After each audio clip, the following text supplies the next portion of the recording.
by Mike Blanchfield. The Canadian Press read, October 18, 2017, Ottawa. The Trudeau government is taking a measure of comfort in a new report by the U.S. Congress that casts doubt on one of U.S. President Donald Trump's priorities for renegotiating the North American Free Trade Agreement, the Canadian Press has learned.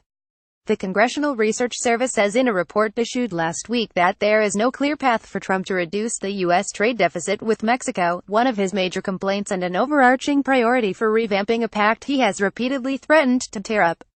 The report emerged just as the fourth round of NAFTA talks was ending in Washington, exposing for all to see the massive gap between the negotiating parties on most of the major issues, including dairy, autos, the pact's enforcement mechanisms and a controversial U.S. request for a 5-year sunset clause. Read more. Canada's stark choice on NAFTA talks report, the official said, will serve as a reminder that there are many in the U.S. who agree with improving and modernizing the trading relationship with Canada, and that Congress will have a major say in the future of the deal. Canada maintains it does not have a trade surplus with the U.S., a point Foreign Affairs Minister Chrystia Freeland routinely uses to illustrate her point that it's not a good way to measure the success or failure of NAFTA. The congressional report appeared to concur. Economists generally argue that it is not feasible to use trade agreement provisions as a tool to decrease the deficit because trade imbalances are determined by underlying macroeconomic fundamentals, says the 37-page report. It suggests using NAFTA to strengthen the Mexican economy to boost imports from the U.S. Trade balances, it notes, are incomplete measures of a trading relationship. It is not clear how the U.S. administration would expect to reduce the trade deficit through the renegotiation. The Trudeau government has embarked on a comprehensive lobbying effort among members of Congress, as well as focusing on key U.S. states, to make the case that the free flow of goods between the U.S. and Canada is good for jobs on both sides of the 49th parallel. Foreign Affairs Minister Chrystia Freeland criticized others at the negotiating table for what she called unconventional proposals after the latest round of NAFTA talks ended in Washington. The talks are now being pushed into 2018. The Canadian Press last week, Prime Minister Justin Trudeau appeared before the House of Representatives Ways and Means Committee, which oversees trade negotiations.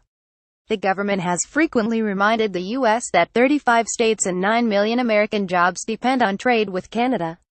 It has touted the tightly intertwined supply chains across the U.S. auto sector. The congressional report says the auto industry is a significant source of U.S. jobs. While NAFTA was instrumental in the development of North American supply chains, new tariffs or trade barriers have the potential of disrupting these supply chains, which could raise costs for U.S. consumers and possibly make goods and services produced throughout North America less competitive in foreign markets, it points out. The latest round of NAFTA talks ended Tuesday on a decidedly frigid note. Frankly, I am surprised and disappointed by the resistance to change from our negotiating partners, said U.S. Trade Representative Robert Lighthizer. Flanked by his Canadian and Mexican counterparts, we have seen no indication that our partners are willing to make any changes that will result in a rebalancing. Freeland, for her part, said the Canada-U.S. trading relationship is very well balanced and is mutually beneficial. She said when goods and services are counted together, the U.S. runs a slight surplus of $8 billion. Canada does not see a surplus or a deficit as the primary, or even a very important, way of measuring the value of a trading relationship, she said.